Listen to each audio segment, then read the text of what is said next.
Class 11 business studies chapter चल रहा था लघु व्यवसाय या स्मॉल बिजनेस पार्ट नंबर 2।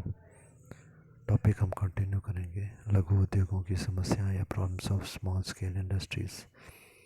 पहली प्रॉब्लम है कच्चे माल की समस्या, प्रॉब्लम ऑफ रॉ मटेरियल। इनको रॉ मटेरियल जो है वो कम मिलता है। इसमें ए पार्ट हमारा आएगा, इसको घटिया किस्म का माल मिलता है। They are provided only the raw material of inferior quality. जो अच्छी क्वालिटी का सामान होता है वो बड़ी फर्म्स जो होती हैं वो अच्छे रेट पर ले जाती हैं, क्योंकि वो ज़्यादा क्वांटिटी में माल परचेज करती हैं। आखिर में जो सामान बचता है वो ऐसा होता है जो कि अच्छी कंपनियों द्वारा या बड़ी कंपनी द्वारा नहीं उठाया जाता, वही इनको मिलता है। सेकंड है कम मात्रा क्रय करने के कारण इनको ऊंचे मूल्य देना पड़ता है। Because they purchase goods in less quantity so they have to pay high price. यहाँ पर हम जब कम मात्रा में सामान खरीदते हैं, क्योंकि इनके पास ज़्यादा पैसा होता नहीं, थोड़ी मात्रा में सामान कच्चा माल खरीद के थोड़ी मात्रा में चीज़ें बना कर ये बेचते हैं, इसलिए इन्हें कैश डिस्काउंट इत्यादि का लाभ नहीं मिल पाता है, तो इनको चीज़ें महंगे रेट पर मिलती हैं। थर्ड पॉइंट है ये कच्चे माल के लिए बड़े उद्योगों पर निर्भर होते हैं। They depend on the large industries for the raw material. जैसे कि बहुत बड़ी बड़ी इंडस्ट्रीज़ हैं, वहाँ से इनको धागे मिलेंगे तो आगे ये एम्ब्रॉयडरी वगैरह उसके ऊपर करेंगे, तो इसलिए कच्चे माल के लिए इनको बड़े उद्योगों पर डिपेंड होना पड़ता है। अगला है सरकार द्वारा नए कच्चे माल के आवंटन बाद में किया जाता है। दे provided the raw material by the government of the large industries and that two of the inferior quality. सबसे पहले सरकार जो है, क्योंकि बड़ी कंपनियां जो होती हैं सरकारी अधिकारियों से अच्छा संबंध बना के उनसे अच्छी क्वालिटी का माल जो है वो पहले क्रय कर लेती हैं, बड़ी मात्रा में क्रय कर लेती हैं, ताकि साल भर का उनका खर्चा निकल जाए। उसके बाद अगर थोड़ा बहुत बचता है तो उनको मिलता है, अन्यथा नहीं मिल पाता। सेकंड पॉइंट है वित्त की समस्या, प्रॉब्लम ऑफ द फाइनेंस, धन की समस्या। बैंक या फाइनेंशियल इंस्टीट्यूशन या वित्तीय संस्थाएं जो होती हैं ये सामान्यतः जब भी कोई ऋण उपलब्ध करवाती हैं तो बहुत ज़्यादा कागजी कार्रवाइयाँ करवाती हैं। ऋण लेने में देरी भी जो है वो काफ़ी लग जाती है उनमें। इसलिए इन सभी समस्याओं से बचने के लिए लघु उद्योग के जो मालिक होते हैं वो ऋण जो है स्थानीय साहूकार या महाजनों से ही ले लेते हैं, क्योंकि इनके पास इतनी कागजी कार्रवाइयों के लिए साधन नहीं होते, ना ही कोई पैसा इनके पास होता है, संपत्ति इनके पास होती है गिरवी रखने के लिए। थर्ड पॉइंट है विपणन की समस्या, प्रॉब्लम ऑफ मार्केटिंग। मार्केटिंग विपणन का मतलब होता है वस्तु की बिक्री के बारे में की जाने वाली व्यवस्था। अपनी दुकानें इनकी नहीं होती, इसलिए इनको सामान बेचने के लिए बिचौलिए मिडल मैन्स पर निर्भर होना पड़ता है, मध्यस्थों पर निर्भर होना पड़ता है, जिसके कारण इनको वस्तु को उचित मूल्य नहीं मिल पाता। अधिकतर हिस्सा जो होता है प्रॉफिट का वो मध्यस्थ व्यक्ति ही ले जाते हैं। दूसरी बात है इनकी वस्तुएं हाथ से बनाई जाती है, इसलिए बहुत स्टैंडर्ड या प्रमाणिक भी नहीं होती। ग्राहकों की जो रुचियाँ बदल रही हैं उसके बारे में भी इनको जानकारी प्राप्त नहीं हो पाती, क्योंकि उनके पास वो साधन नहीं होते जो बड़ी कंपनियों के पास होते हैं वस्तु की डिमांड का पता लगाने के लिए। इसी रुचि बदलने पर इन्हें कम मूल्य पर ही जितनी वस्तु इन्होंने बनाई होती हैं वो बेचनी होती है, जिसके कारण इनको घाटा पड़ता है। दूसरी बात है विज्ञापन करने के जो साधन बड़ी कंपनियों के पास होते हैं वो साधन इन छोटी उद्योगपतियों के पास नहीं होते। इसके कारण बड़ी उद्योगों के साथ जो प्रतियोगिता होती है उसमें ये पिछड़ जाते हैं। चौथा पॉइंट है हमारी शक्ति की अपर्याप्तता या शॉर्टेज ऑफ द पावर। पर्याप्त शक्ति न मिल पाने के कारण, शक्ति का मतलब यहाँ पर है ऊर्जा, पावर, जिसके द्वारा हमारी मशीनें इत्यादि चलती हैं, ना मिल पाने के कारण उत्पादन जो है वो कम मात्रा में हो पाता है। बड़ी कंपनियों के पास सप्लाई जो होती है वो पर्याप्त मात्रा में आ जाती है, परंतु इनके पास उतना साधन नहीं होते कि वो समुचित प्रबंध कर सकें। पाँचों पॉइंट है कुशल प्रबंधकों का अभाव, lack of the efficient management. अच्छे प्रबंधक ये नहीं रख सकते। जैसे कि बड़ी कंपनी वाले ज़्यादा पैसा देकर अच्छे प्रबंधकों को नियुक्त करते हैं, जिनके पास काफ़ी वर्षों का अनुभव होता है और वो काफ़ी कंपनी को लाभ दिलवाते हैं। इनके पास पैसा नहीं होता, इसलिए कुशल प्रबंधकों को ये कार्य पर नियुक्त नहीं कर पाते, जिसके कारण इनको उचित मात्रा में लाभ भी प्राप्त नहीं हो पाता। 6 पॉइंट हमारा है सूचनाओं व परामर्शों का अभाव, lack of the information and guidance. इन्हें अपने व्यवसाय के बारे में उचित सूचनाएं सही समय पर नहीं मिल पाती। ना ही उचित परामर्श देने वाली संस्थाएं भी इनको उनकी सेवाएं भी ये संस्थान नहीं ले पाते, क्योंकि उनको भी अपनी परामर्श देने के लिए कुछ फीस देनी होती है, जो कि इनके पास धन अभाव के कारण नहीं हो पाती। इसी उद्योग ज़्यादा उन्नति नहीं कर पाते। 7 पॉइंट हमारा है बड़े उद्योगों से प्रतियोगिता, competition with the large scale industries. बड़े उद्योगों के पास ऑटोमेटिक स्वचालित मशीनें होती हैं, जिसके कारण उनसे बनी हुई जो वस्तुएं होती हैं वो स्टैंडर्ड की होती हैं, आकर्षक अच्छी क्वालिटी की होती हैं, और बड़ी मात्रा में उत्पादन होने के कारण वस्तुएं सस्ती भी पड़ती हैं। और प्रतियोगिता में नई वस्तु बेचने में कठिनाई भी आती है बड़ी कंपनी के साथ प्रतियोगिता होने पर। 8वां पॉइंट हमारे को दिया गया तकनीक की समस्या, टेक्निकल प्रॉब्लम्स। ये परंपरागत तकनीक जो होती है उसको ही अपनाते हैं वस्तु को उत्पादन करने में, और नई तकनीक को ये नहीं अपना पाते, क्योंकि नई तकनीक में जो औजार होंगे वो महंगे पड़ते हैं। इसी इनका उत्पादन जो है वो आधुनिक विधि से नहीं हो पाता। पुरानी तकनीक होने के कारण लागत भी इनकी जो है वो ज़्यादा आती है, और इनको वस्तु को बेचने में कठिनाई भी आती है, क्योंकि वस्तु की क्वालिटी उतनी अच्छी नहीं हो पाती, और जिसके कारण इनको वस्तु विक्रय करने पर मूल्य भी अच्छा नहीं मिल पाता। 9 पॉइंट है प्रमापीकरण का अभाव, lack of standardisation.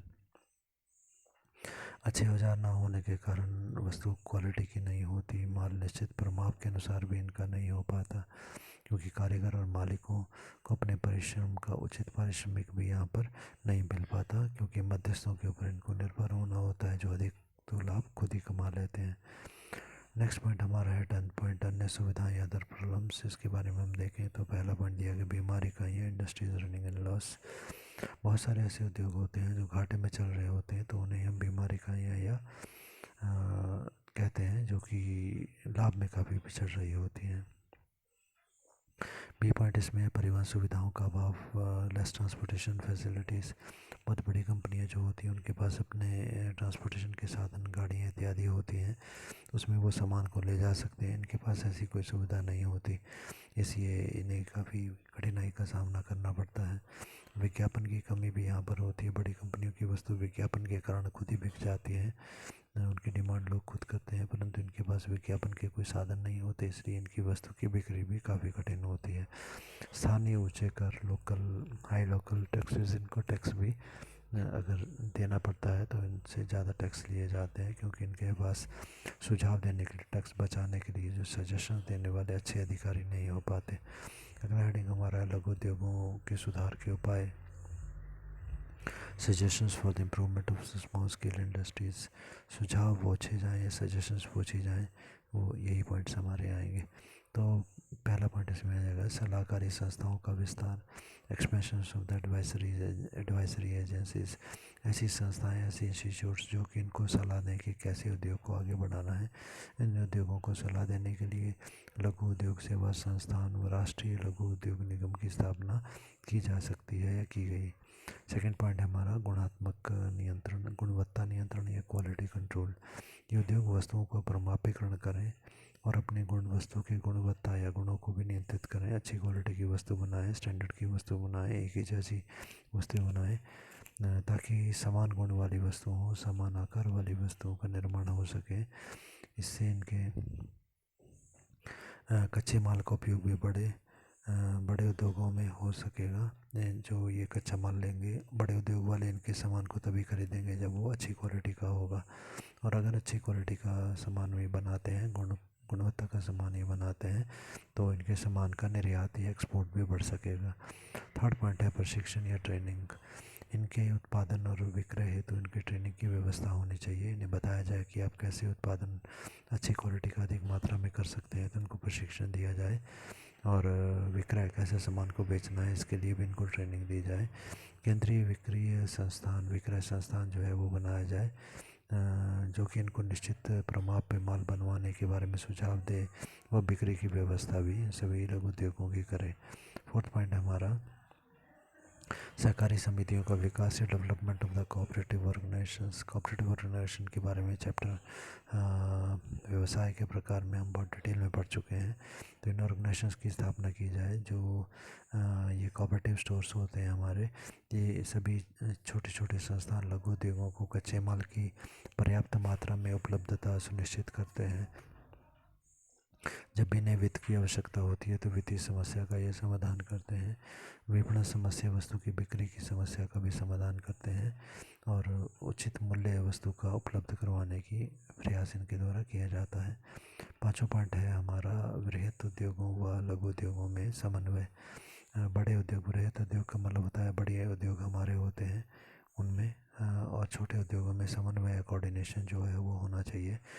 Coordination between the large scale and the small scale industries.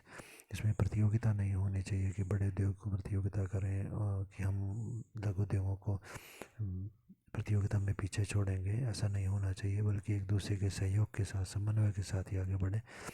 लघु उद्योगों के द्वारा बनी हुई वस्तुओं को दीर्घ उद्योग या बड़े उद्योगों में कच्चे माल के रूप में प्रयोग किया जाए। इनके द्वारा जो बने हुए पुर्जे होते हैं वो बड़े उद्योगों में प्रयुक्त सामान्यतः होते हैं। 6 पॉइंट है हमारा उत्पादन तकनीक में सुधार रही है, improvement in the production technique. इन्हें भी अपनी पुरानी तकनीक को छोड़कर नई तकनीक को अपनाना चाहिए ताकि उत्पादन जो है वो अच्छी किस्म का हो सके और इनकी बिक्री बढ़ सके। 7 पॉइंट हमारा है अनुसंधान कार्यक्रम का विस्तार, expansion of the research programme, ताकि उत्पादन लागत घटाई जा सके, इसलिए लगातार इनको रिसर्च करनी चाहिए कैसे हम उत्पादन की लागत को घटा सकते हैं। जैसे कि बेकार कतरन जो बच जाती है, वस्तु का निर्माण हम करते हैं, उसके आसपास जो एक्स्ट्रा रॉ मटेरियल हमारा वेस्ट होता है उसका भी कुछ उपयोग या काम में लाने की व्यवस्था की जाए। कैसे वस्तु को ज़्यादा आकर्षक बनाया जाए इसके बारे में ये लगातार खोज करें। 8वां पॉइंट हमारा है ताकि बचत हो सके और कीमत हमारे को कम पड़े और लाभ भी हमारा बढ़ जाए। 8वां पॉइंट है वित्तीय सुविधाओं का विस्तार, extension of the more financial services. वित्तीय सेवाएं देने वाली संस्थाओं का विस्तार किया जाना चाहिए। फाइनेंशियल इंस्टीट्यूट्स जो है वो अधिक बढ़ाए जाने चाहिए जो कि इनको आवश्यकता पड़ने पर पर्याप्त मात्रा में धन उपलब्ध करवा सके। 9 पॉइंट है प्रदर्शनियों का विस्तार, एक्सपेंशन ऑफ द एग्जीबिशंस। ज़्यादा से ज़्यादा प्रदर्शनियाँ लगाई जाएँ जहाँ पर कि लघु उद्योगपति अपने अपनी निर्माण की गई वस्तुओं का प्रदर्शन कर सकें और जहाँ पर लोगों को मालूम चल सके कि इनके द्वारा क्या वस्तुएं बनाई गई और उनकी वस्तुओं की बिक्री की संभावना बढ़ जाए। ऐसी प्रदर्शनियाँ या एग्जीबिशन जो है देश के विभिन्न स्थानों पर लगाई जानी चाहिए। 10th पॉइंट हमारा है विशेष अधिनियम बनाए जाए, new regulations must be framed. इन उद्योगों की संरक्षण या सुरक्षा हेतु कुछ नियम भी बनाए जाने चाहिए। 11th पॉइंट हमारा है बिक्री सुविधा या मार्केटिंग फैसिलिटीज़, केंद्रीय विक्रय संस्थान स्थापित की जाए, सेंट्रलाइज्ड सेलिंग इंस्टीट्यूट्स या मार्केटिंग इंस्टीट्यूट्स की स्थापना की जाए जो इन संस्थानों के उत्पाद के लिए प्रमाप निश्चित करे और उत्पाद की बिक्री की व्यवस्था भी करे। अगला टॉपिक हमारा है भारत में लघु उद्योगों की भूमिका या फिर लघु व्यवसाय स्थापित करने की संभावनाएं, role of the business in the India और scope of setting of the small business in India. तो भूमिका या संभावनाओं की बात हम करें तो पहला पॉइंट हमारा है सीमित साधन या लिमिटेड रिसोर्सेज, क्योंकि इनके पास कच्चा माल सीमित मात्रा में होता है, उत्पादन की तकनीक भी पुरानी होती है, कानूनी कार्रवाइयाँ भी कम से कम हो, ऐसी व्यवस्था इन उद्योगों के लिए बनाई जानी चाहिए। कच्चा माल पर्याप्त मात्रा में मिले, उत्पादन की तकनीक इनको नहीं दी जाए और कानूनी इनकी स्थापित करने के लिए और इनके खिलाफ कानूनी कार्रवाइयाँ कम से कम होनी चाहिए। सेकंड पॉइंट है सीमित मांग या लिमिटेड डिमांड। कुछ वस्तुओं की मांग जो है वो मौसमी होती है, इसके कारण उस मौसम में ही उसकी बिक्री हो पाएगी। कुछ वस्तुओं की डिमांड जो है वो स्थानीय होती है, एक विशेष स्थान पर ही इनकी बिक्री हो पाती है, बाकी जगह पे नहीं हो पाती। इसे बड़े पैमाने पर उत्पादन की संभावना जो है उसका स्कोप होना चाहिए कि बड़ी मात्रा में सामान बनाएं और उसकी बिक्री कर सकें। थर्ड है इसमें व्यक्तिगत ध्यान या पर्सनल टच। ऐसे उद्योगों को उसी कार्य में लगाना चाहिए जहाँ पर कि व्यक्तिगत ध्यान की आवश्यकता हो, ग्राहकों के आवश्यकता को ध्यान में रख के वस्तुओं का निर्माण किया जाए। जैसे इंटीरियर डेकोरेटर की बात हो गई, आंतरिक सजावट की बात हो गई, ब्यूटी पार्लर की बात हो जाती है, बाल काटने का salon, hair cutting salon, boutiques इत्यादि की बात हम करें तो ये सभी उद्योग ऐसे होते हैं जहाँ पर कि ग्राहकों की आवश्यकता को ध्यान में रखकर ही वस्तु का निर्माण किया जाता है या सेवाएं प्रदान की जाती हैं। चौथा पॉइंट हमारा है लोचशीलता या फिर फ्लेक्सिबिलिटी। उपक्रम, संस्थान, ये कंपनियां, ये छोटे छोटे उद्योग जो होते हैं इनकी मांग, कोई भी उद्योग है उसकी वस्तुओं की मांग तो बदलती ही रहती है। तो ऐसी वस्तुएं, ऐसी उद्योग जहाँ पर की मांग लगातार बदलती हो वहाँ पर ये उद्योग जो है सरलता से स्थापित किए जा सकते हैं। जैसे कि आभूषणों का उत्पादन, मैन्युफैक्चरिंग ऑफ ज्वेलरी, इनकी फैशन लगातार बदलते हैं, सिले सिलाई वस्त्रों का उत्पादन, production of the readymade garments, तो ऐसे स्थानों पर छोटे पैमाने पर उत्पादन करना ज़्यादा सही रहता है, क्योंकि बड़े पैमाने पर उत्पादन करने से यदि वस्तुओं की मांग बदल जाती है तो बना बनाया सामान जो है फिर बिकना कठिन हो जाता है, उससे बहुत बड़ी मात्रा में हानि होती है। पाँचवा पॉइंट है अधिक रोजगार के अवसर और मोर एम्प्लॉयमेंट अपॉर्चुनिटीज़।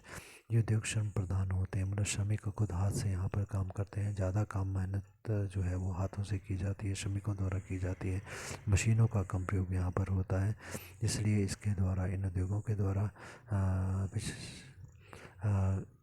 दिया गया डाटा 340 लाख लोग जो है इन उद्योगों के द्वारा ही अपनी जीविका अर्जन कर रहे हैं।